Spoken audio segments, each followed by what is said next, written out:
Assalamualaikum warahmatullahi wabarakatuh. Saya Sri Rahayu SPD, CGP dari Kabupaten Barito Utara. Disiplin positif bermakna belajar membudayakan aturan-aturan positif dengan mengkomunikasikan dan melibatkan peserta didik dalam setiap peraturan yang dibuat, sehingga peraturan tidak lagi menjadi ketidaknyamanan. Posisi kontrol diri seorang pendidik sebaiknya sebagai manajer yang mengarahkan, menuntun peserta didik memposisikan diri sebagai individu yang selalu berpikir positif dan dapat memperbaiki kesalahan dan memperbaiki keadaan menjadi positif.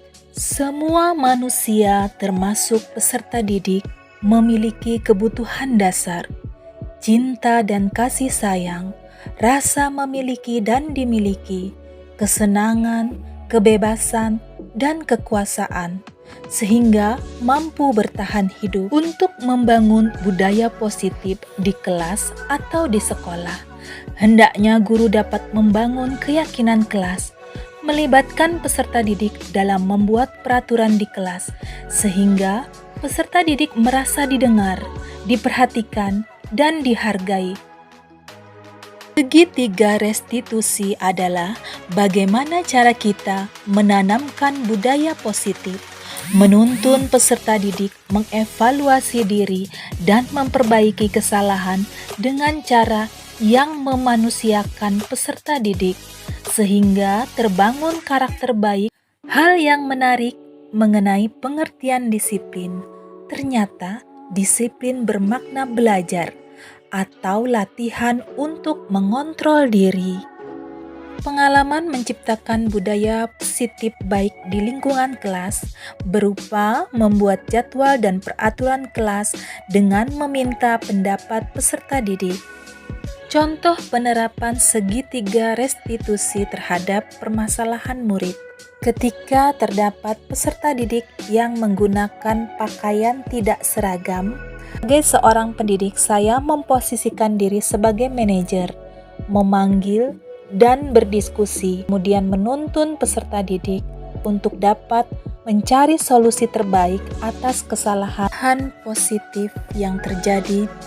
Pada cara berpikir saya dalam menciptakan budaya positif di kelas maupun sekolah adalah senantiasa melibatkan peserta didik dalam membuat peraturan di kelas atau di sekolah, mengkomunikasikan dan memahamkan kepada peserta didik. Mempelajari budaya positif dan sangat penting, karena dengan memahami materi ini, seorang guru dapat memposisikan peserta didik sebagai insan seutuhnya yang memiliki kebutuhan dasar dan menuntun peserta didik. Dampak setelah memahami budaya positif yaitu perubahan yang terjadi pada cara berpikir dalam menciptakan budaya positif di kelas maupun sekolah adalah senantiasa melibatkan peserta didik dalam membuat peraturan di kelas atau di sekolah.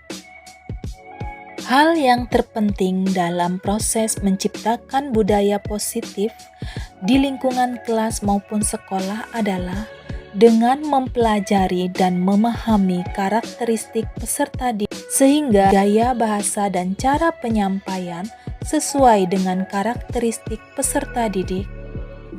Langkah awal yang akan dilakukan jika kembali ke kelas adalah berusaha melibatkan dan mengkomunikasikan kepada peserta didik segala aturan yang ingin kita terapkan, sehingga aturan tersebut menjadi keyakinan bagi peserta didik. Kalimat yang sama, jika disampaikan dengan cara yang berbeda, dapat menampilkan makna yang berbeda pula.